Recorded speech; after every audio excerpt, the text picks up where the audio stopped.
Hey now, and welcome to the City Off Campus podcast with your two favorite hosts, Sammy Sommerfeld and Jack McFarland. Today, our guest is Sam Cary. She's on the Iowa women's soccer team. And before we start firing off questions to Sam and start hearing about her soccer career and her time as a Hawkeye, guys, we have to have this conversation again. Have to remind you, download Good Pods. Good Pods is an app where you can listen to all your favorite podcasts, find new podcasts, get recommendations. It's basically the Instagram or Twitter for podcasting. You can find me and Jack on there at Sammy Sommerfeld and Jack at Jack McFarland. We love to stay up to date on what you guys are listening to. You guys can stay up to date with what we're listening to. You can also hear about what's going on with your favorite podcast, The City Off Campus. And so just remember, go download it, listen to it, and interact with us on there. So now with Sam, how are you? Doing well. How about yourself? Good. It's syllabus week, so we're making it through. Oh yeah. So my first question to you is, what was kind of your path to Iowa? Why Iowa? Who else recruited you? Where were you looking? What made you fall in love with the Hawkeyes and all that fun stuff? Yeah, for sure. So one interesting aspect about women's soccer is the recruiting actually happens really early. So I started my recruiting process my freshman year of high school. And so just playing for a team, I was in a league called the ECNL. And so it's like a national based league. So we did a lot of traveling for that, which gave us a lot of exposure to colleges and such. So that provided a good opportunity for exposure. From there, so both my parents went to the University of Illinois, and then my dad actually went and got his PhD from Michigan. And so we've always been a Big Ten household. However, I'm from St. Louis, and so most people I know go the SEC route. So they go down south, this is Mizzou and other options like that. I've always knew I wanted to play in a big Power 5 conference. I didn't always know I was good enough to, but that was always kind of the dream growing up. And so started going to ID camps, started getting some looks at these national events, and I was contacted by Iowa. It's kind of a funny story. My first time on campus, I remember the first thing I told my mom is, there's no way I'm ever going here. I just there's an interesting experience in an ID camp, and I was like, nope, this isn't the place for me. And sure enough, I fell in love with it. I love Iowa City. I always wanted to be a part of a campus town. So when I was looking at other schools like Wisconsin, especially, I didn't like that Wisconsin was a college in the city of Madison. I like that Iowa City is the University of Iowa. And so that was a big appeal. I love our coaching staff and everything about it. And at the end of the day, I feel like the community around Iowa really makes it feel like home.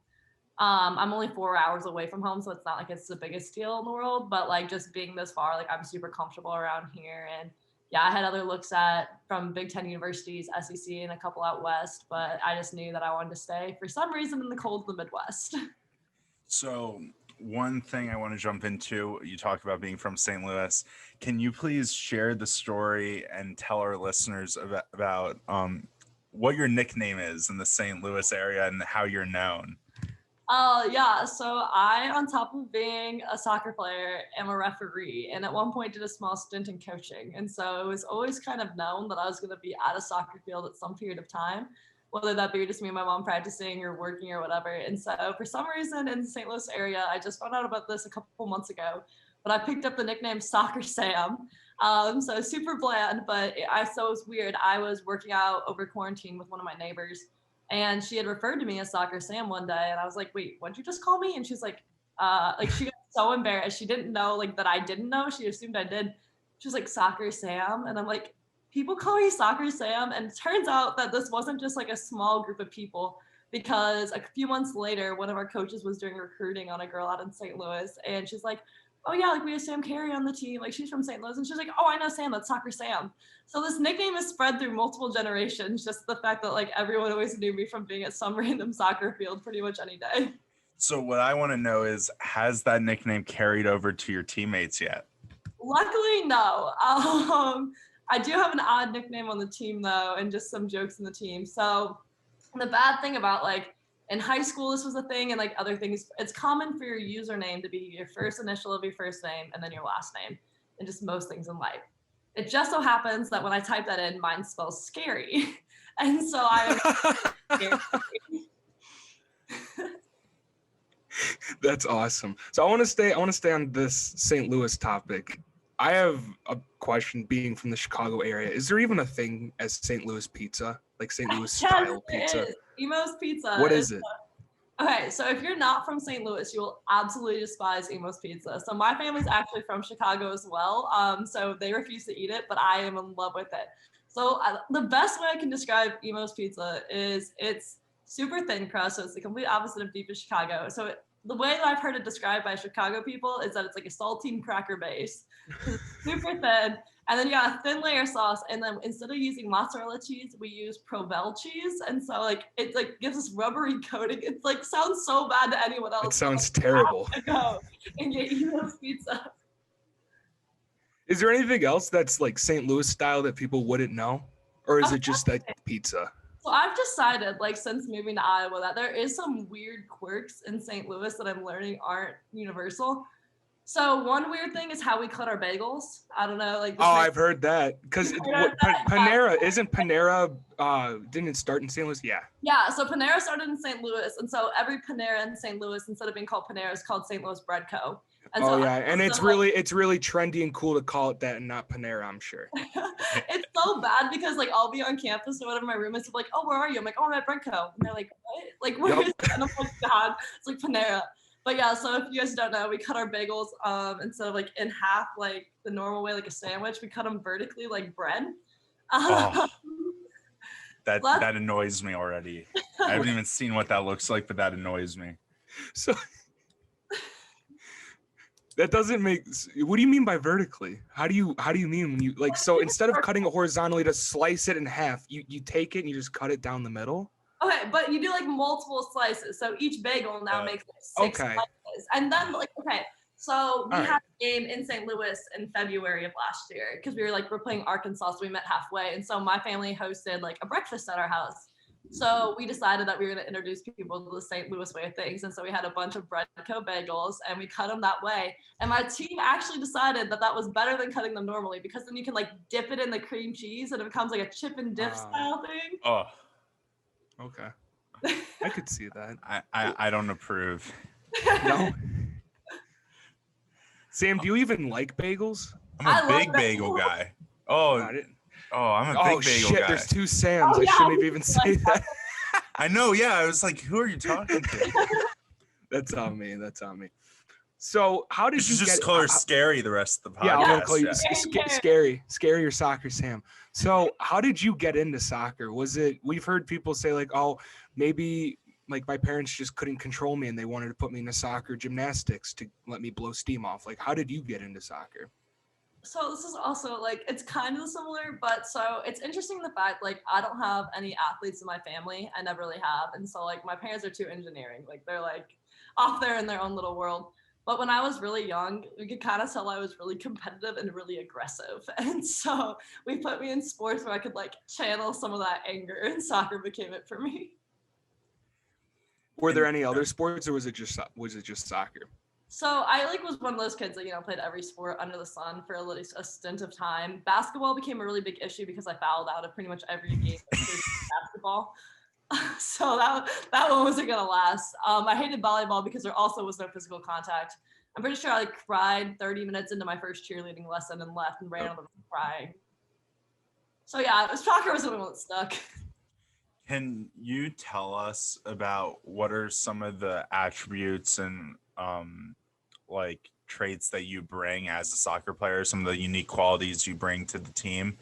And I forgot the second part of my question. No, you're good. So this is I've kind of alluded to this is my inert aggressiveness I seem to have. The one thing I love about soccer is it is a full-on contact sport. And so I'd say the thing I probably bring most to a team that isn't always typical of a girl is I feel like it's the standard of women's sports. There are girls who don't like to get quote unquote down and dirty. And that's not an issue for me at all. And so I'd say we have a team culture, our team core words, I guess, and one of ours is grit. And we joke that I embody grit the most because there's no way that if there's a tackle, I'm not going into it. I love just throwing my body around and stuff like that. So I'm not always the cleanest player in the world. I'm not always the player that's gonna settle the ball on the dime, but I'm the player that if you're going into a tackle with me, you're gonna end up in the bleachers. One thing I've always noticed with women's soccer compared to men's soccer is, I mean, at least watching professionally, you see like I'm going to reference the U.S. national women's team, and they're unbelievable. Everybody knows they're unbelievable, but the style of play they have is so damn physical, and they just get into people's faces. And you go watch men's, and it doesn't matter what country. It just seems like it's a little more like showmany, and they're like, oh, my knee, oh, make a call, something like this or that. Soft. It That's is the very word you're trying to it find. is very soft. Soft. But my question is like, why, like, as a woman in soccer, like, why is that? Why is there this obvious distinction between women's and men's soccer and the physicality that there is? Yeah, that's a great question. It's really interesting too, because I feel like different regions of the country, especially, also have different types of soccer. So being from the Midwest, like the Big Ten Conference, we are known, like anyone in the Big Ten Conference is going to be strong, is going to be physical, like you're going to get knocked on your butt and you better be ready for it. And not that that's not true in other conferences, but when you look at places like the Pac-12, so California, like they are your pretty players. They play more of a men's style game with your finesse and your stuff like that. That isn't always like a key of a game in a Midwest style game. If you go down south, that's where a lot of, like, we quote, it's like your track style game. Like they're hitting it long, they're going to run faster than you, and they're like, that's their tactic.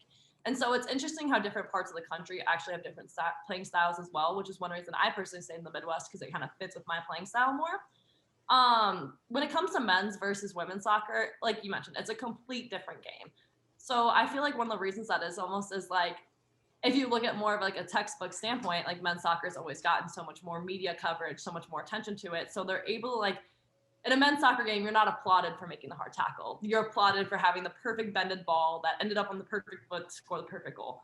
And so I feel like that's developed of like, that's what you need to stand out in a men's game. Whereas since women's games don't always get that much attention and that much media coverage, it's like, it's about winning the game at the end of the day, not being the most pretty player in the world. And so I feel like that's why it's developed more of a hard hitting style. How does being left-footed does it give you any type of advantage? Or I know it's kind of a rare thing in soccer, so can you talk about that a little bit and how that's kind of a valuable asset in itself to your team? Yeah, for sure. So obviously being left-footed is, I would say, like in normal, like a rare aspect in athletics world. And it's definitely helped me during soccer. I'd say the biggest thing is I play on the outside. I'm not someone who plays in the middle of the field. And it's always been, I played on the outside because I was always like the one left-footed person on the team that could play on the outside. There's different aspects to the game for sure. But for me and my talent alone, we were actually talking about this at practice this morning, the ability to just open up your hips and play a ball down your line down the line as a left-footed player on the left side is just something so rare in the women's game, because there's not that many left-footed outside players, especially in my position of left back. And so when it comes to the ability of being able to like whip crosses in on my natural foot or hit balls, and just like, so when most of your team's a right-footed player, there's certain bend to a ball that you're going to have anytime you hit the ball. And obviously that's a tactical thing to try to bend the ball. And so like certain aspects like that, as your goalkeeper, like you're expecting a ball to always bend a certain way because it's a right-footed and it's typically going to be right-footed. But if I can add a different spin on the ball because I hit it with my left foot and that's my naturally strong foot, it's able to add more variety. That's able to like keep other teams on their toes. And just the aspect of like in defense, you're taught to force people away from their right on their left because it's naturally assumed that everyone is right-footed. At college, it's a little bit different because there is scouting reports, so like probably everyone in the Big Ten knows I'm left-footed. But the ability to like surprise people with my left and my right, and just playing on the left side, I can cut in on my right and hit across, but also I can hit it my left. So that versatility it adds is a lot. How does like what has your experience been like coming in early? Like obviously you graduated a high school semester early, so you kind of took on a whole new year of college in your spring semester, as well as getting introduced to college soccer. So what was that experience like for you? Yeah, that was definitely something that most people don't do, but it was a great experience for me. I decided my junior year of high school that I was going to graduate early, and so I started prepping for that. And so as like, yeah, I graduated high school in December, and I came to Iowa in January of 2019. And just that ability to get used to the game of college soccer, like anytime you're going to progress from athletics from a high school to college standpoint, it's going to be harder. It's going to be more intense, but especially with soccer, as I mentioned, with it being a contact sport, like it is, you have to be stronger, you have to be faster, you have to move the ball better. And so getting the exposure in the spring, we're able to play 6-ish games. So I was able to jump right into our back line and get that cohesivity too. Like being a part of a defense and being a part of a back line, like you have to know how to read each other. You have to know what each other wants, how to play the ball that each other gets, and get that like comfortability with each other. And so being able to come in a semester early and start gaining that instead of being thrown into August.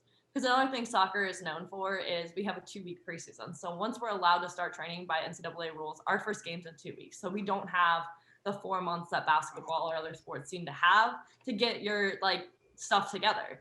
So being able to have that semester advantage versus a 2-week advantage was just crucial in getting the comfortability with my team, trying to see like what systems it plays. Like I remember I was thrown off right away because you played for the same club your entire life. So how do you now adapt to a different coaching style, a different playing style at a faster level? So being able to play in those 6 games, I also got the experience of going to Europe with the team, what would have been my senior year. So I missed my graduation to go to Europe, which was definitely worth it. And we were able to play games in Germany, Denmark, and Sweden and go over there as a team. So just getting that experience. So I was able to play 10 games before my first college one, and that just helped me so much in figuring out how to play college soccer, but also getting adapted to college life in general, how to be a student athlete, how to focus, balance the time, how to get around campus. It was just beneficial in a lot of regards. How did that trip help you with, bond with your teammates and get a better feel? But also, what did the bonding experiences from those, trips of traveling to different places around Europe and being together the entire time, like you're not getting away from your teammates really, like how did that help you going into the next year? Yeah, so it was definitely a great experience to go overseas. It's something we kind of joke that we almost all forget happened. It just feels like this random blur. And it's also really interesting in the sense of, like you mentioned, with team cohesivity and spending all your time together. Typically, by the end of a semester, when you have 30 girls on a team, like you're gonna want to kill each other. Like it's that simple. You spent so much time with each other. It's time to take a break. And now you take a 10-day trip to Europe where you're only gonna see each other. And so it was one of those like experiences we all kind of had to like take back a set, like reevaluate, like, oh my gosh, we're in Europe right now. Like it's a great time. So it was interesting, like playing in Europe as well as, you want to sightsee, you want to go see Copenhagen, you want to go to all these fancy stadiums.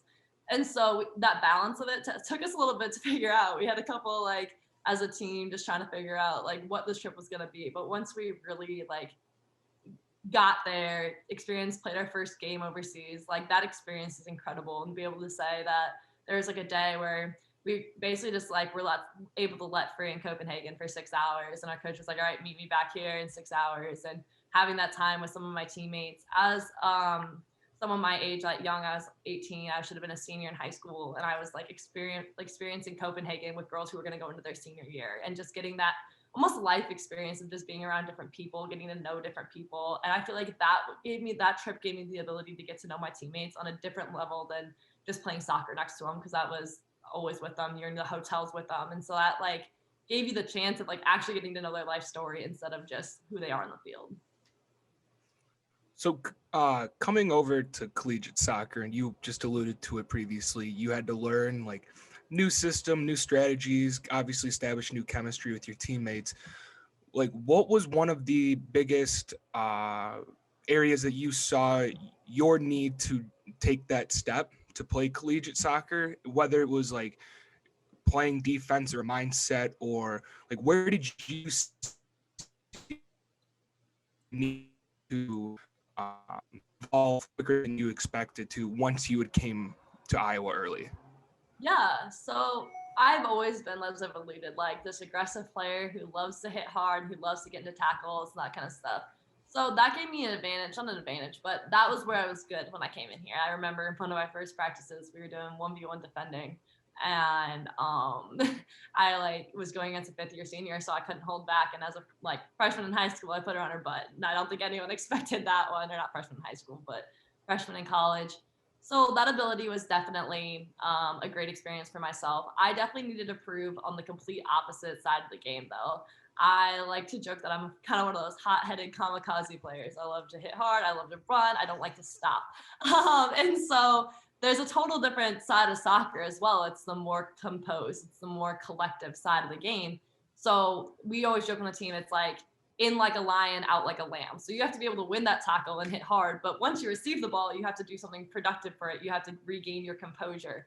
And so that ability to think on my feet, to like be composed when I play, to make good decisions on the field at a higher level pace and like see those decisions faster, like that was what I first really struggled with coming in, and just getting that adaptation of not always being so hot-headed, but also like calming down at certain aspects. So I have to ask, you sound like a very physical and in-your-face player. No, you're going to laugh, but actually, how often do you see, like I remember once, God, I could have been like 10 or 11, on Sports Center, some college soccer player, and she yanked some girl down by her hair. Like I might have been BYU or something. Like how often do you see that, or how often does that actually happen?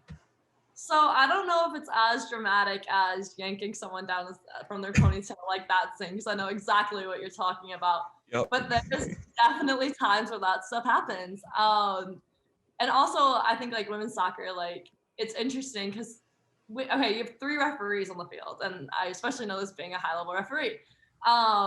Referees have blind spots. So like, not saying I would never look for them, but there's a lot. I mean, there's been games where girls leave with ripped jerseys. I've seen games where I had a club game I remember in high school where a girl had like scratches on her face and was bleeding from her face. Like you also remember like girls get fake nails a lot, and that has an impact. And so there's a lot of scratching and clawing and ripped jerseys and cleat marks down your leg that like, even when you're just standing there, like it's intense. It definitely is. So you talk about being a high-level referee. Can you take the audience into your background in being a ref? And I want to also ask you, where does your love of soccer come from, and how has that helped you as a player and as a ref? Yeah, so it's interesting. My love of soccer, I don't know, I like to say this a lot. I don't know if I necessarily love the game of soccer. Like I know I do.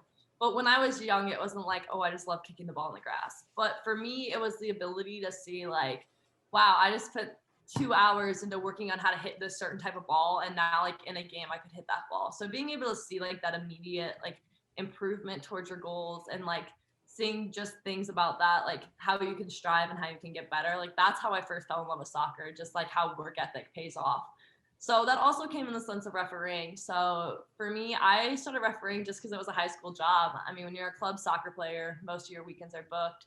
And so refereeing is a really flexible schedule. I can just send in the days that I want to work, and it makes really good money. You make around $20 an hour. So it was great for me.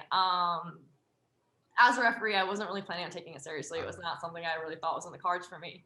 But I remember I just kind of started getting more and more into it. Some of like the referees are some of the best people I've ever met. And so they kind of grabbed me and pulled me more into it.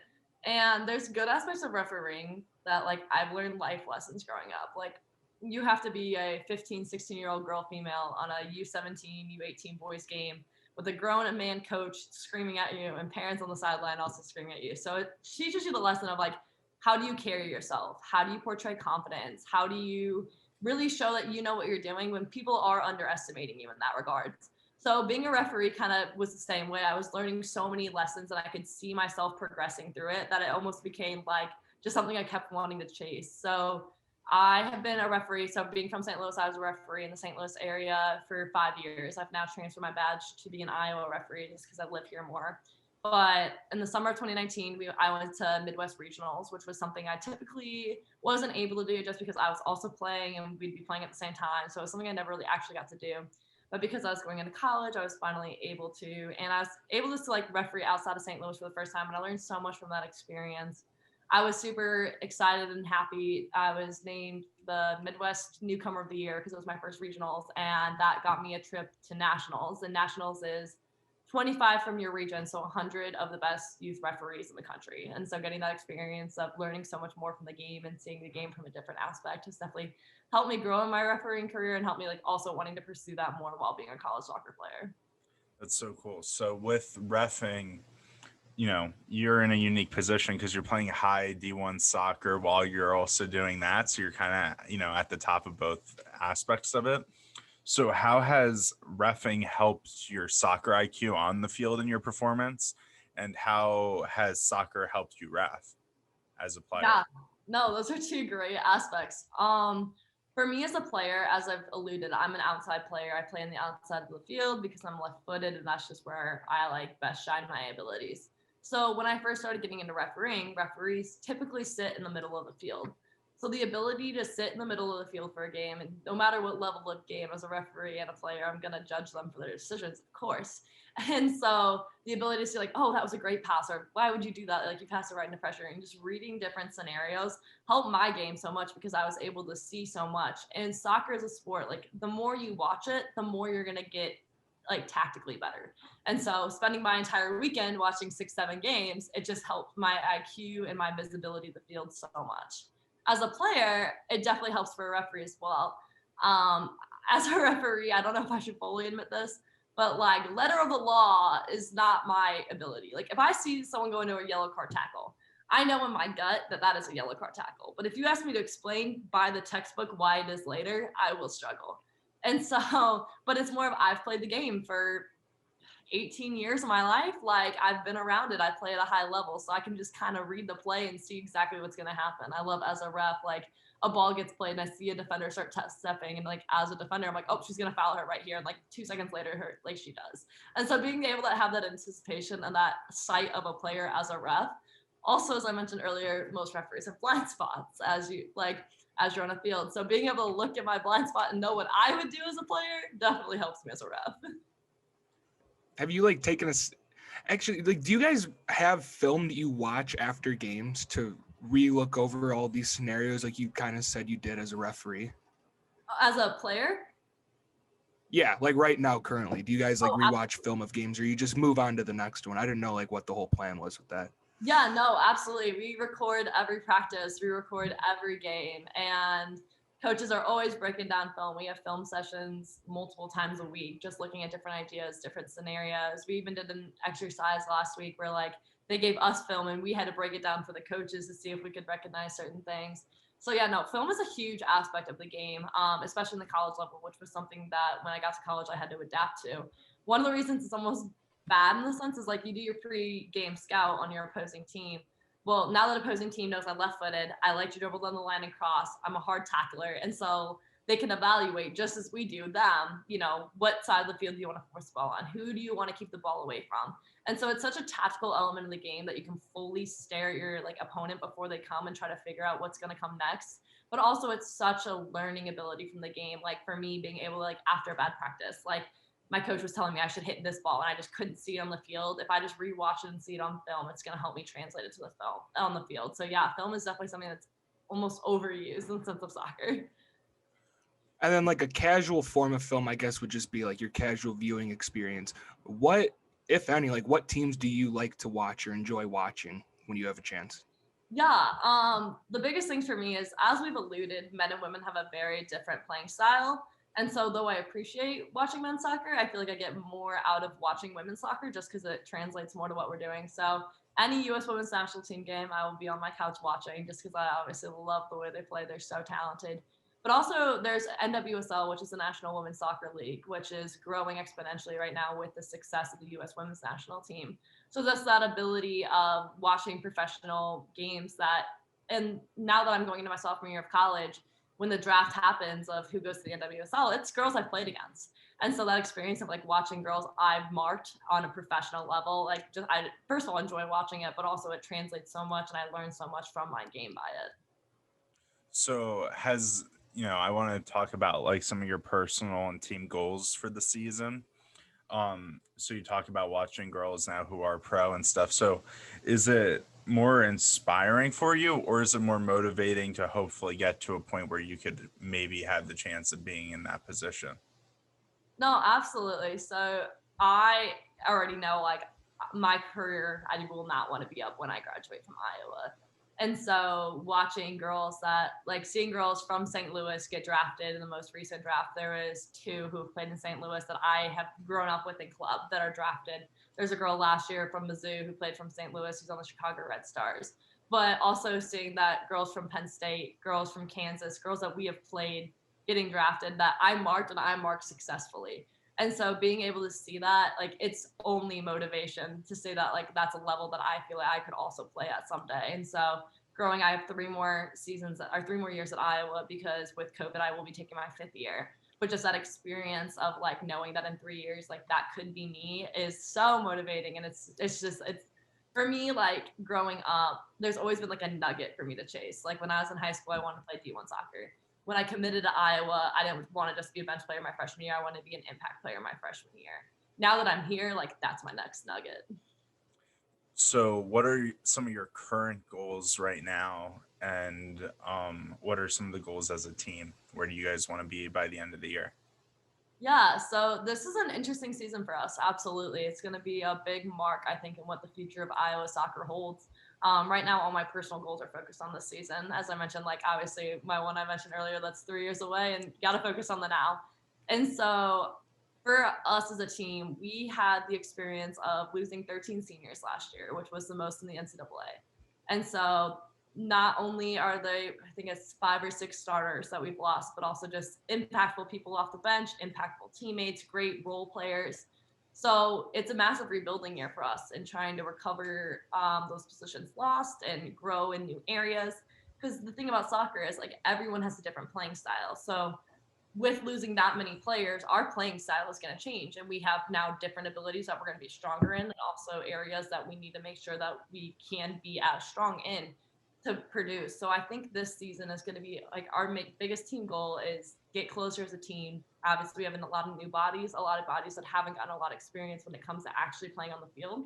So get that experience, get people in places, and just play good soccer. I mean, we have specific team goals, and we want to get more out wide. We want to be more dynamic in the front third. We're going to be a hunting team, so we're going to defend, and we're going to be in your faces, and we're not going to let you have any time with the ball. But at the end of the day, like as a team, it's going to be how do we read each other? How do we get back on the same page with new players? And how do we introduce 50% of a new starting lineup that haven't had that experience before, or people that maybe didn't really touch the field much that are now going to be huge impact players for us. And so that ability of growing in that regard is going to be a huge goal for us. What have been some of the challenges with COVID, and what we ask all of the current athletes about how everyone's dealing with it within their teams and personally? So can you kind of go into like, from the time the pandemic hit to now and what all that was like, impact on training, team, everything? Yeah, so it's had a huge impact on us, as I'm sure obviously everyone else in the world and everyone else in the world of sports. So I remember when we first kind of found out that our spring break was going to be turned into a 2-week spring break, our coach was very optimistic. He's like, we're going to get you guys back on campus on April 6th and everything's going to be okay, and we're going to start training again. And so I went home and I was like, everything's going to be okay. We're going back to campus on April 6th. No worries. Obviously, that wasn't the case. So that kind of flipped the switch in me, because the first weekish at home, I was like, okay, well, I'm going to go back on April 6th and everything's going to be fine. So I'm just going to chill a little bit and it's all going to be okay. And once I kind of got that reality switch of, oh, wow, okay, so this isn't going to happen. I'm going to be home for a long period of time. How do I do?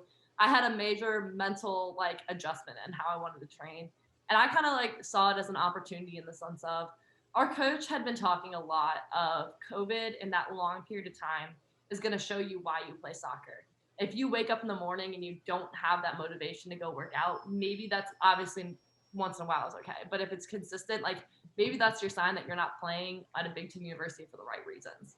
And so it kind of showed me, like, it gave me the opportunity of falling back in love with my roots. Like I was going for the first couple of weeks until the high schools got closed. I was back at the same high school I had trained at my whole life, with my mom shagging balls, like doing everything that I had used to do. And like that helped me fall in love with the sport.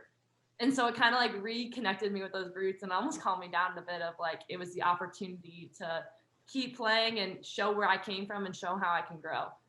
Obviously it got frustrating because that was, your first time, your high spirits, everything's okay for the first month. As I mentioned, the high school's closed. So the first issue was, where was I going to practice? My little joke that isn't really a joke, I wish it was. Another reason the nickname Sam Cary comes up is I did train in a cemetery for a couple times because it was No way. the grass open. No way. Unfortunately. How could you like consciously go ahead and get your work done? Okay. I need the explanation now. So there's like by my house in St. Louis, there's like a field of grass, like where the tombstones are. Oh yeah, with the tombstones, yeah. But like over here, there were no tombstones yet. So I stayed a Yeah, little away from the good one. tombstones. It wasn't like I was dribbling cones through tombstones. But yes, I was basically practicing in a cemetery. Were there two tombstones set up like perfectly the width of a goal, and you were just like working the ball? Oh my God. This is terrible that we're making that joke. I mean, whoever's listening that was there, I mean, they know. It was all good intentions. They heard me. Oh, Oh man, that's a good one. That's a good one. So luckily from there, one of my an old facility basically just wasn't tying off their ropes that well. So it turned to a lovely game of jump the fence. And so that was better than playing at the cemetery. it was an upgrade from the cemetery. And so from there, it was just basically getting small goals, having motivation. And at the end of June, I was going back to Iowa and everything was going to be okay. And I definitely feel like I grew as a player over quarantine. It gave me time to work on like different aspects of my game that I hadn't considered. And it was good. So we got to June and that was when we all got back to Iowa City. It was super exciting. We were going to start optional team workout. So it's working out not with our actual coaches, but with our strength coach to work on fitness, stuff like that. A week into that, we got hit with our first exposure. So we went into a 2-week quarantine. We love that. So that was the first okay, we're going to get over this bump, but everything's going to be okay. So it was kind of known that City High was like the place where athletes were all going to work out when we got kicked out of the Iowa athletic facilities due to quarantines and stuff. So, you spend your mornings at City High doing your runs, staying in shape. And then, we were in quarantine, living that life. On day 13 of that quarantine, both my roommates tested positive. So I had another 2-week quarantine where I was in my house alone. So it's a whole month, basically. Yeah, whole month of straight quarantine for me. So that was great. Once again, I became really good friends with the Iowa City football coach, and he even gave me a little patch of field where I could do my workout. So I want to give him a huge shout out. And so I was up there doing, and I have like a bunch of weights my mom shipped to me, and I was doing like weight routines in my like parking lot outside my house. Like I looked ridiculous, I'm sure. On top of that, I was like alone for the first time for 10 days of my life, and that was stressful enough for me. So yeah, that was lovely. And then a week after that, we kind of got into our like official preseason. I was like, it's okay, because that whole time when I was in quarantine, I was like, everything's going to be okay because season's in a month. We're playing soccer games. We have a great season planned. Everything's going to be great. I remember, I remember that's when the derecho hit too. It was like our second week of preseason. So that all craziness. And I had an odd story of how I found out season was canceled. So we all kind of knew on the team that like, it was almost a matter of like when than if. Like there wasn't a great optimistic vibes that we were actually going to get the season in. And the derecho knocked out my house's power. Like I think the derecho happened on a Monday and I didn't have power until Saturday. And so we were out of power air conditioning for a long time. And I remember our season got canceled. I think it was on a Thursday or on a Friday. And I have no service at my house. I only have service when I'm on Wi-Fi and our Wi-Fi was out. And so I was laying in my bed, had no idea anything was going on. And all of a sudden I get a phone call because I have like a few bars from one of my coaches. And he was like, you're going to be at Carver at 3:30, right? And it was like 3:15. And I was like, what? And he was like, you weren't on the team meeting earlier. I was like, there was a team meeting earlier? Because I had no Wi-Fi and no service. So I had no idea. And he was like, just be at Carver in 15 minutes. So I drove to Carver and like all my team's there. I'm like, what's going on? And they're like, you didn't hear? And I'm like, what? And they're like, season's canceled. And I was like, wait, what? Like, it was just this huge wait. I was just chilling in my own world in my house. Like, had no idea everything was happening. So yeah, season got canceled, which was a nice little hit to the team. And kind of from there, hit, I won't say the downfall of the Iowa women's soccer team when it came to COVID, but like, a lot more cases came up because I think a lot of us, we were frustrated that season got canceled. We had been in our own isolated bubble for months, and now like, what did we have to work forward to? And so and obviously you can get COVID from anywhere, do anything. So the team got caught in a lot more contact tracing and stuff like that, which was a lovely experience. I fortunately didn't get caught in another one, which is great, except for a week later when I tested positive for COVID. So it was another 10 days in the nice Hilton Garden Inn hotel, which is where all of our athletes spend our 10-day quarantine. I hope to never be in that place again. It's a great facility, but PTSD. So yeah, it was a lot with COVID and, quarantines and isolations. And so it was a lot. It was a hard test on our team. This whole fall semester was definitely not rainbows and butterflies for all of us. And so I think right now with the COVID protocols going into the spring season and like kind of our mindset, like it's basically like do anything you can not to get it and isolate yourself. And we have teams like goals as a team. And so like this gives us the opportunity, like a lot of us are choosing to like not spend time with other people because they're not in testing protocols or they're not like doing the same quarantining and isolation that we are. And so it does give us like the positive of this is this gives us time as we have teams who are making the same decision as us. All of our teammates are doing the same things. So we can grow in our team chemistry and that team bond that we were talking about earlier because we are all each other have right now. And so we might as well like use this time to grow as a group instead of just 30 individuals. How has that experience made you guys mentally tougher, I guess, like staying united, team chemistry, all that stuff? But have there been any challenges personally, like being more isolated by choice, basically, like at a sacrifice to play the sport you love? Yeah, so it's definitely done both. I think our defining word of fall that we use constantly was resilience, just because no matter what situation you knew you were going to have to be put in, like you were going to have to find a way to adapt. So you might as well do it in a positive manner. I remember for me, like, I mean, it was really tough going through all the isolations and getting your season canceled and just all these like things keep hitting you. But I remember at a certain point when I was in the hotel with my positive case, like I made the realization, I'm like, okay, like I'm in here for 10 days, whether I like it or not. And so I might as well it's a nice hotel. It's a comfy bed. I have unlimited access to TV and Netflix. And I was like, and so I kind of made the joke, like it was like my Snapchat streak for a while, like it's my coronacation. Like, did I want it? No. But like you have to make the best out of it when you're in that situation. And so a lot of us kind of had to flip our mindset of what mentality and mental toughness was in the regards of like there was going to be like stuff that came your way and how did you deal with it. As a personal sacrifices right now, yeah, it's tough for me. My closest people to me are my family and my friends, and not being able to really see a lot of my friends or my family. I mean, even just like my mom was going to come up this weekend, and then with potential snow and just she's been exposed because she's a teacher at school, like she's decided not to come. And so there's definitely things like that that have come a burden.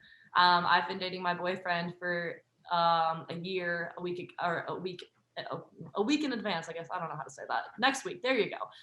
And so, however, we're not gonna spend our 1 year together, and we've been in a long distance relationship, and we will be until I get out of season, just because I don't want to bring anything to him, and he doesn't want to bring anything to me. And so, there's a lot of personal sacrifices that are going on between everyone on the team. But like I said, like that also gives us the opportunity to grow.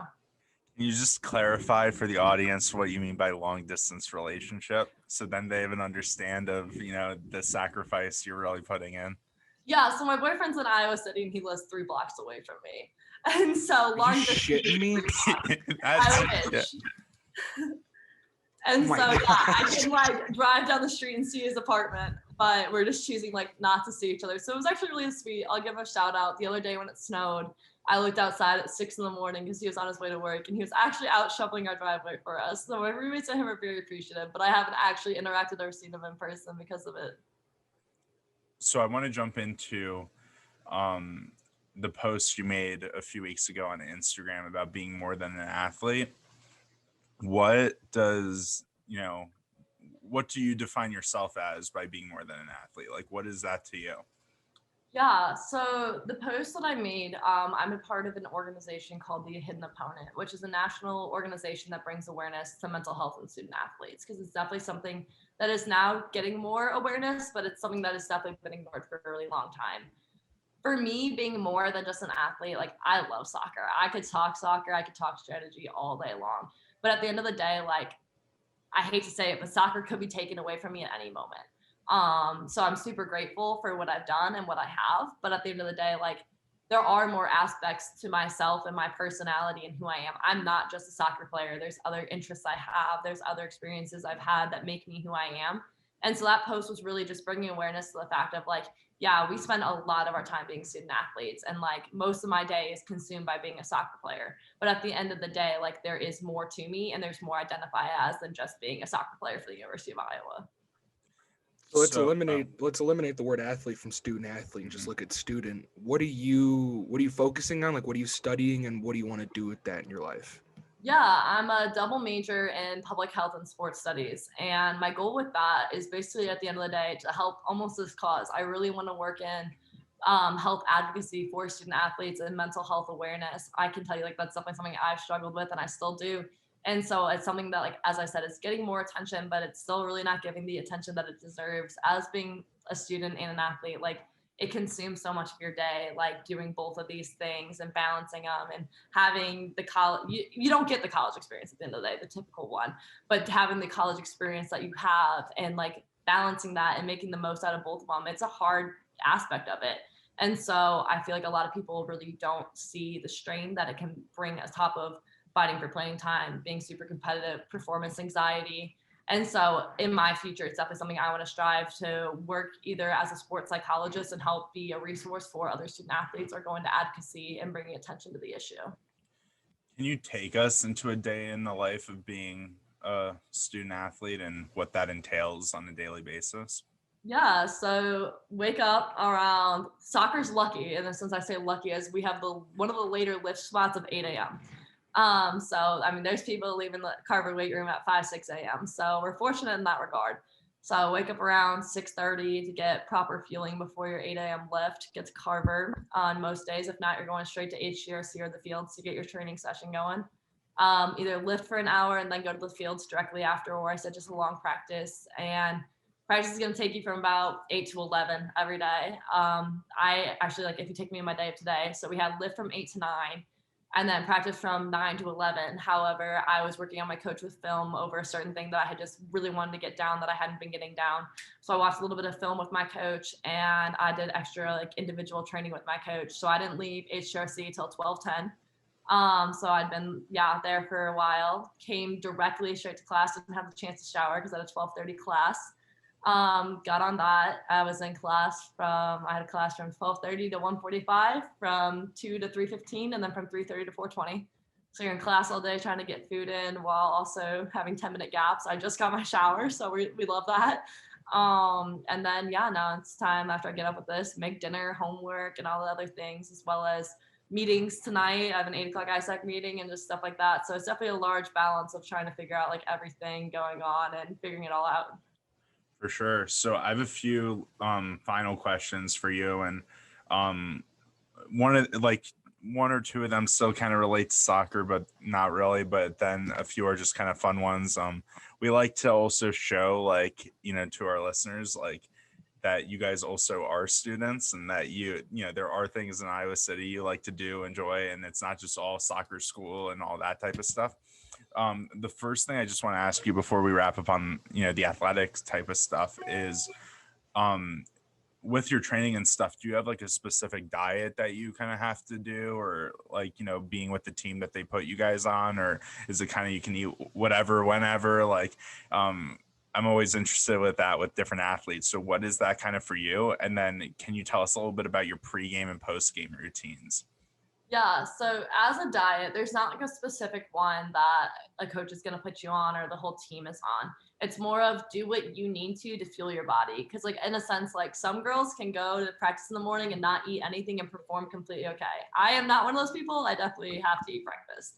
And so there's different aspects of like what you need to do and what you personally, it's something I actually struggled with a lot coming here, because I used to I remember like there was club practices I'd eat a pound of cookie dough and then go to practice, or like I just didn't care about what I was putting in my body because it didn't affect me then. So as I hate to say I'm getting older, I'm 20 years old, but as I'm taking my athletics more seriously and as I'm growing, like I learned that like if I am putting as much into my body as I am by working out from 8 to noon every day, like I have to figure out how to fuel my body in that regard. So eating healthy, making good choices. I like to say I'm a pretty good chef. If not, my roommate loves cooking and she's also on the team. So I mostly steal her food and stuff like that.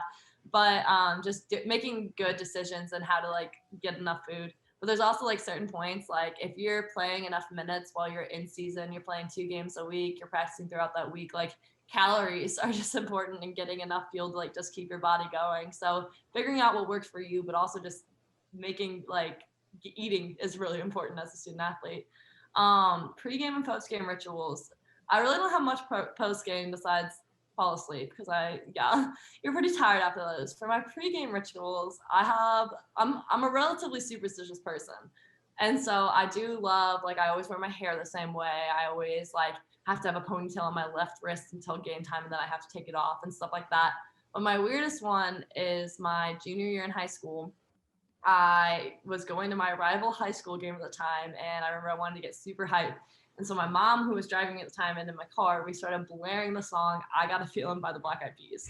And I played really well that game. So now every game since my junior year of high school, I have called my mom and we scream the song "I Got a Feeling" by the Black Eyed Peas. And the bad thing about this is, like, my freshman year, I was way too timid to do this in front of the whole team. Like, I can't let everyone know I do this tradition with my mom. And so I would be on my moped driving to the locker room, like passing Kinnick, like with headphones and screaming "I Got a Feeling" to the Black Eyed Peas. Classic. It's a great hype song. Yeah, Jack, I thought you'd like that answer. What are some of your favorite restaurants in Iowa City, and like what's your favorite meal? I am all for good, like, barbecue style, American style food. So I love the Vine. That's where, like, my boyfriend and I's always date night is, because we always go and get wings. If not, Chop House and get a nice burger. So yeah, anything like that's probably where I most consistently go in Iowa City. Nice. And you talked about cooking and stuff. What are some of your favorite things to cook? Do you have any innovations in the kitchen that you've made? And share some of your other favorite hobbies. Yeah, so I am addicted to my air fryer right now. I think that's my like biggest thing that I'm like geeking over right now. It's kind of like whatever I feel like that night. I'm pretty sure tonight's menu is homemade French fries with like chicken breast and garlic parmesan sauce. So we're getting crafty tonight. But no, it's just kind of a mix of whatever I can find. I think my favorite one, my roommate and I, like I said, we like to challenge each other when it comes to cooking sometimes, because it's both something we really enjoy. And so we made the challenge of going and buying ramen noodles a week or so ago. And so we had to buy ramen noodles and then like make a meal out of it. And so I turned chicken ramen into like a lemon shrimp scampi with like bell peppers and like snow peas and everything. So I'd say I won that challenge. But that was pretty good. Other hobbies I have, I'm a huge binge TV person. I like love any sitcom. I love to laugh and stuff like that. Besides that, I have 2 pet guinea pigs that like I'm obsessed with. So I joke that I'm a guinea pig mom. So I like love just hanging around them and just relaxing or doing whatever with that.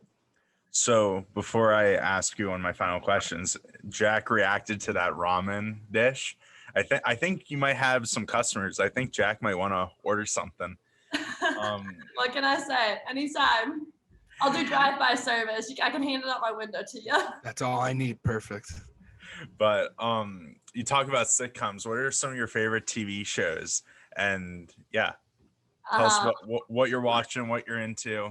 So right now I'm binging Survivor, which obviously isn't a sitcom, but I just find it so interesting how people. My sister binged that over Christmas. It's like, so she interesting. loves it. Yeah. But also, like, I would get voted out the first night. Like, there was no way I would last on Survivor. No tactics. You wouldn't be strategic. See, the issue is, like, I'm a very talkative person, but I also. So you just share your plan right away, and they see you as a threat, and they vote you off. Exactly. And on top of that, like, I'm way too blunt to be on Survivor. Like, I am way too, like, I would tell you, like, my direct opinion of you right away, and, like, it immediately, they'd be like, this girl's got to go. So not my best show, but I love watching it. I just finished Schitt's Creek. Loved that. And Big Bang Theory is a family classic of our own. Like, that was the one we always binged growing up.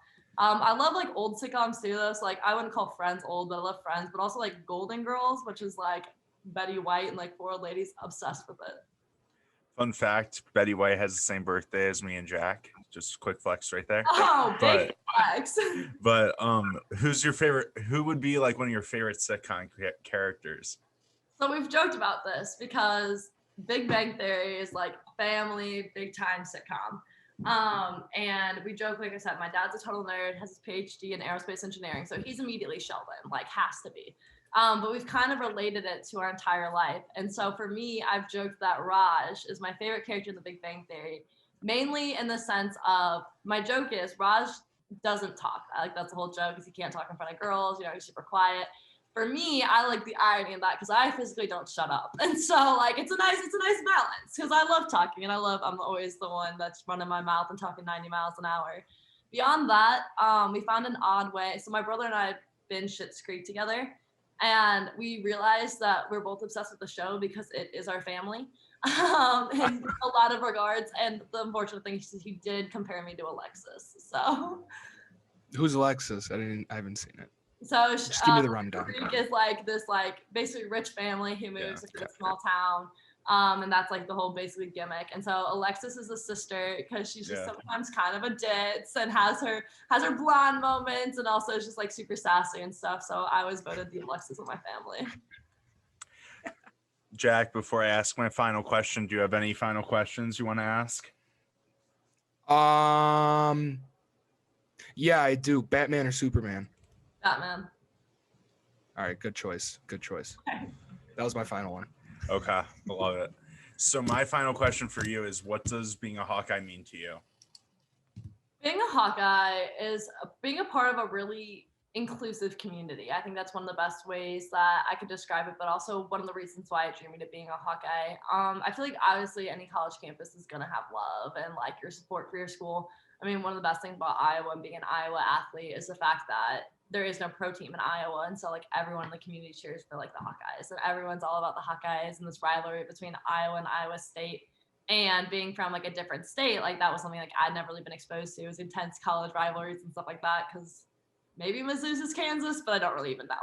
And so I think just being a Hawkeye is just being a part of like a community that cares and like is super warm and nice. Iowa nice. This is my total side note. Iowa people are so nice.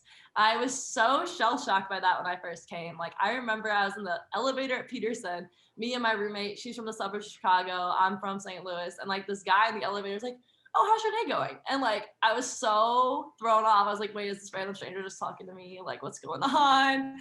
And so just like being a part of that community and that welcoming and that warm, like, I don't know, anyone, I feel like you can see a Hawkeye anywhere around the country. There's actually so when we were in Europe with the soccer team, so we're all in our Iowa gear, walking around Germany, and someone walks down the street with an Iowa State shirt on. So immediately my coach goes up to him and is like, boo, and like all this stuff. And this guy is so confused and he's just staring at us. And like, we totally we're like, okay, that guy just totally bought a random shirt from like a Goodwill and did not realize like what it was. But we were in the airport in like Iceland and like someone yelled, "Go Hawks." And so it's just like that community that like, is always going to be around you as a part of being a Hawkeye. Jack was that guy in the Iowa State shirt. No. See, he says that because I grew up in Ames for 8 years and I was like, and obviously an Iowa State fan. And now going to Iowa, being a Hawkeye, I kind of have to closet that fandom. So, he likes to make the running joke that I'm an Iowa State fan. And he slips up sometimes. Which just isn't true. I do slip up. But who doesn't? When you grew up on Iowa State football and they're terrible, like you got to root for them at some point. Fair enough. This season it was good. We'll give them credit. Yeah, see, in New Year's Six Bowl, they beat Oregon. Hey. Okay, enough Iowa State talk. Well, we really appreciate you coming on the podcast. At least for me, I had an absolute blast. Jack, any last thoughts? Anything you want to say before you close this thing out? Just to reiterate what Sam opened with, if you guys haven't already, we're going to have the talk. Go ahead and download Good Pods. If you haven't, it's the Twitter, Instagram of podcasting. You can go ahead and find what you like, what your friends are listening to. You can recommend some podcasts. Go ahead and follow Sam and I on there as well. As always, not the same time, same place. We will see you guys later.